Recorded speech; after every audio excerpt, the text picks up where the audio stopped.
Need for that. Sorry, I've just to go to Malachy before I finish. Malachy, hi, how are you? Good afternoon, Niall. Malachy, this book certainly is the topic of conversation today, and I have said I should tell all parents to. If it was me, I'd remove it from this child's bag and put a note in its place saying they won't be bringing it to school again. Well, I mean, I think that the story about the book has been floating around for some time now, and Jana London and Grip, have been going on about it for a while. It's only today, I think, the mainstream media have picked it up. Because there is no choice. I mean, there is in this country, and I'm now convinced of it, an actual hatred of anything to do with the Irish nation or the Irish people, right from the political class through the NGOs and that whole liberal woke agenda. They just hate us and hate anything we stand for. And it beggars belief that these people are in power. But how do they honestly believe at some point that nobody was going to spot this? In the hope, I suppose, that only children see it and nobody says anything. But how did somebody in the department not look at that? I mean, because everybody I've spoken to... Now. Yeah, but hang on, man. Everyone I've spoken to, when they saw it first, when I saw it first on Saturday, when it was kind of going around online, this particular picture of the Irish family, right? I thought, I'm not going to fall for this one. I'm not going to retweet that. That's someone's at the setting that up. That's a joke. That can't be real. That just couldn't be real. So when I find out it is real, and I'm reading Gripped on Saturday with Niamh Breen's article on it, and I find out it is actually real, I'm thinking to myself, who honestly approved that? Who looked at that and said, sure, well, look, we'll get away with that. That's grand. We've just made out the Irish family, this kind of potato-eating, bacon-eating, RTE watching, racist, bigoted Irish family. Should that be grand? No, the ball stops on this with Norma Foley. Ultimately, the minister is responsible for what's put into the educational curriculum. So she should be gone at this stage. But just like you, when I saw it, I had to go and read it and I had to go and double check it. Just as I did last week when I saw the mayor of Cork standing outside, I think it was City Hall, with a load of naked people. With a load of naked men. And I actually tweeted, is this real? Because I thought it was photoshopped as well, because I said, who'd be mad enough to do that? No, it is real. And by the way, he's defended it. Yeah, I know. And again, another Green minister. You have to question, or not minister, but Green Party, Lord Mayor or Mayor. You have to question what these people are at. But remember now, these people don't care. These are the people who spent over $250,000, 335,000 on a bike shed, on a bit of glass and a few bits of steel in Leinster House. The same people who are spending over nearly $2.5 billion on a hospital, which will probably never be finished, 88 million on a cycle track from Clontarf to the city centre. These people just don't care about what happens in this country. And they're purely in it. You would like to say that they're stupid and naive, but they're not. They know exactly what they're doing. And the problem is that when most people are sheep, and most people are afraid to stand up. And I guarantee you that most parents will talk to their friends and say, this is terrible what's in this book, but they won't do one thing about it. And you referenced other things that are going through the curriculum about, this gender stuff and all the instructions that are being given to children. And then they wonder why there are so many sexual assaults, why children are so sexualized at this time in their lives. It's been done deliberately to destroy this nation.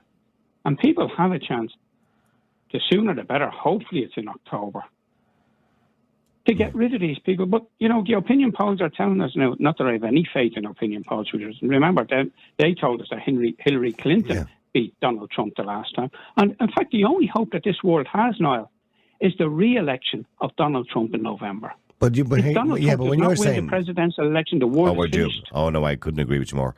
But because I've listened to some of the shite that Kamala Harris comes out with in relation to this government, you're saying the only chance the Irish people have is in November when there's an election. What's the alternative?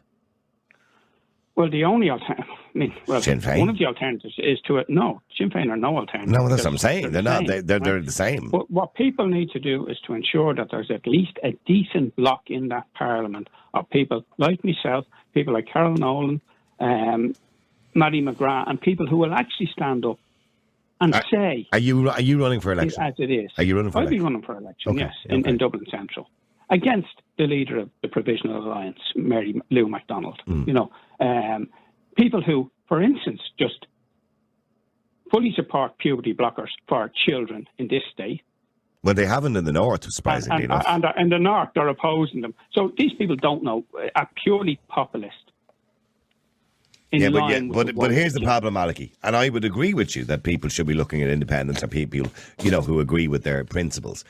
But if everybody votes for independence, we can't form a government. We can, Niall, because... But they never agree with each other, because Malachy, you're centre-right, okay? Carol Nolan is centre-right, maybe. I'm not far anymore, Niall. No, you're never. No. So Carol Nolan would be kind of centre-right, okay? There's other people there from, say, Independent Ireland who might be centre-right as well, okay?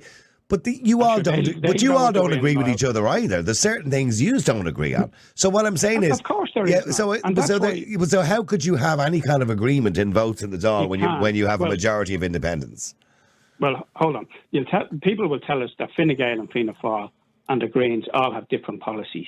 They have united together to destroy this country. We will unite together.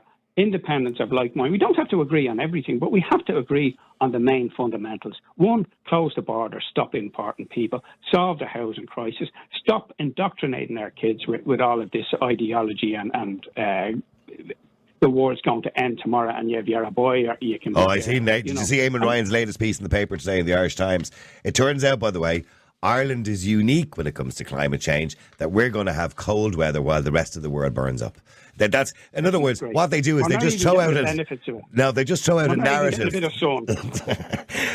out a narrative that suits whatever's happening at that particular time. Last week, December, we were told this summer was going to be the hottest summer on record, right? That's what we were told by the climate people. When we were growing up, Niall, it was the new ice age was coming. Listen, Malachy, I'm running out of time. Niall, go ahead. I go. Yeah, go ahead. People may know, and if people want to know what this country is, Enoch Bourke and the police tell us they don't have the resources to chase. And they told me last week we can't deal with drugs because we haven't got the resources. They could send 4 guards on 2 occasions to drag Enoch Bourke back into prison, where he has now spent over 400 days. I want to say something in relation to because everybody's online. Let's be clear. Let's not just repeat the misinformation online. Enoch Bourke is not in jail because he won't recognise a transgender or the pronoun of a person, right? Enoch Bourke is in jail, as we all know, because he's in direct conflict with a judge, and it's not following the orders of the court. He's in jail for contempt. Contempt, yeah, not following the orders of the court. But hang on. But there has to be a better way of... By the way, can I just say one thing? I do give the man credit for his principles and standing by his principles, but there has to be a better way of dealing with that situation than putting him in jail every single time. Well, let me answer that in 2 ways. This state cannot deal with people of principle who don't bow down to the diktats of the state. So Enoch Bourke has said quite clearly he'll stay in jail for the rest of his life. That's terrible, but that's awful. But Niall, yes. But I mean, whenever you think of the man and the family is irrelevant. You know what I mean? This is an important point. If we're to jail people for contempt of court or breach of court orders, we would need to build 10 more jails. One, to jail all the men who regularly breach court orders, and generally men, in not paying maintenance, and all of the women who regularly breach access orders and refuse to allow their children to see their father. The jails will be full. So, either we argue that court orders should be obeyed, and if that's the case, then they should be obeyed by everybody. But they're making an example of Enoch Bourke, and Enoch Bourke is too strong for them, and they really don't know what to do. That's what I'm saying. They don't know what to do in this situation, but there has to be an alternative to putting the man in jail every single time. No matter what you think of him, what you think of his purpose or his principles, you have to give him 10 out of 10 for principles, by the way, standing by them. But in saying that, putting him in jail constantly all the time is not the answer. Our children or our grandchildren will be talking about Enoch Bourke in the way that our generation talked about people like Solzhenitsyn, I'm sure I'm pronouncing that wrong, in Russia, who was sent to the gulags because he opposed communism. Well, listen, Malachy, he will be... I have to wrap it up, unfortunately, but listen, thank you very much indeed. And I'm glad you mentioned that towards the end. Anyway.